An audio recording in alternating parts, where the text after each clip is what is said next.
ഇറാന്റെ missile drone സംഭരണ കേന്ദ്രങ്ങൾ ആക്രമിച്ച് US. ഹോർമുസിലൂടെ കടന്നുപോയ കപ്പലുകൾക്ക് നേരെ ഇറാൻ നടത്തിയ ആക്രമണത്തിന് തിരിച്ചടിയായാണ് നടപടിയെന്ന് US സെൻട്രൽ കമാൻഡ് അറിയിച്ചു. തിരിച്ചടി ഉണ്ടാകുമെന്ന് ഡൊണാൾഡ് ട്രംപ് സൂചന നൽകിയതിന് തൊട്ടു പിന്നാലെയാണ് ആക്രമണമുണ്ടായത്.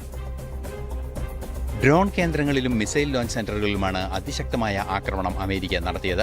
ഇക്കഴിഞ്ഞ ദിവസം സിംഗപ്പൂർ കപ്പലായ എവർ ലവ്ലിക്ക് നേരെ നടന്ന ആക്രമണത്തിന് പിന്നാലെയാണ് ശക്തമായ സൈനിക നടപടി.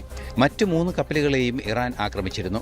ഹോർമൂസിലൂടെ കടന്നുപോയ കപ്പലുകൾക്ക് നേരെ ഇറാൻ നടത്തിയ ആക്രമണത്തിന് തിരിച്ചടിയായാണ് നടപടിയെന്ന് US സെൻട്രൽ കമാൻഡ് അറിയിച്ചു. കപ്പലുകൾ ആക്രമിക്കുന്ന ഇറാന്റെ നടപടി വെടിനിർത്തൽ ധാരണാ ലംഘനമെന്നും US സെൻട്രൽ കമാൻഡ് അറിയിക്കുന്നുണ്ട്. കപ്പലുകൾ ആക്രമിച്ചതിനെതിരെ സൈനിക നടപടി ഉണ്ടാകുമെന്ന ട്രംപിന്റെ വിശദീകരണത്തിന് തൊട്ടു പിന്നാലെയാണ് സൈന്യം നീക്കങ്ങൾ നടത്തിയത്. I don't like the fact that they took a shot yesterday, actually 4, we knocked down 3, at a ship.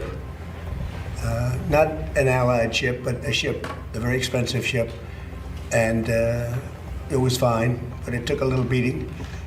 They shouldn't be doing that, so you'll find out. ഹോർമൂസിൽ കപ്പലുകൾക്ക് സുരക്ഷ ഉറപ്പാക്കാൻ പ്രതിജ്ഞാബദ്ധമെന്നും സെൻട്രൽ കമാൻഡ് അറിയിച്ചു. ഹോർമൂസിലൂടെ കടന്നുപോകുന്ന കപ്പലുകൾക്ക് ഫീസ് ഏർപ്പെടുത്തണമെന്നും അനുമതി വാങ്ങണമെന്നും ഇറാൻ ആവശ്യപ്പെട്ടിരുന്നു. ഇറാന്റെ ഇത്തരത്തിലുള്ള എല്ലാ ആവശ്യങ്ങളും US പ്രസിഡന്റ് തള്ളിക്കളയുകയും ചെയ്തു. ഇന്റർനാഷണൽ ഡെസ്ക്, ജനം.